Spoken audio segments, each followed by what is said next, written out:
I learnt this lesson a while ago, that cheaper can often cost more. And I'll give you two examples.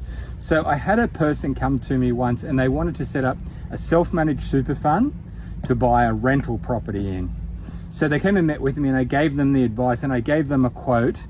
And after, spending a lot of time with them, explaining to them how it all worked, they decided they were going to save the money and set it up themselves.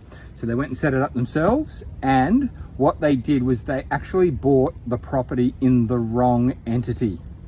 A year later, they got their fund audited and they had to then move the property from the entity they had bought it in into the correct entity. So they saved themselves the setup fee, which I think at the time they saved about $1,000.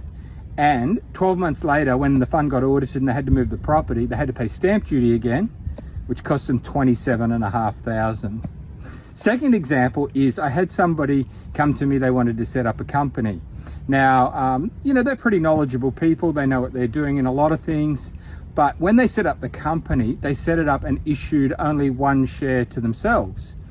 A couple of years later, they had an offer from somebody to buy the business, and they realized that they wouldn't be able to sell that one share because then they would have no ownership in the company. What this led to was them missing out on a substantial capital gains tax discount if they had issued more shares and sold some more shares. In fact, it cost them in the tens of thousands of dollars. So they saved $1,000 at the front, could cost them tens of thousands at the back end. So I guess moral of the story, without all the intricacies that I spoke about there, the moral of the story is cheaper is not better, and cheaper can sometimes end up costing you a lot more.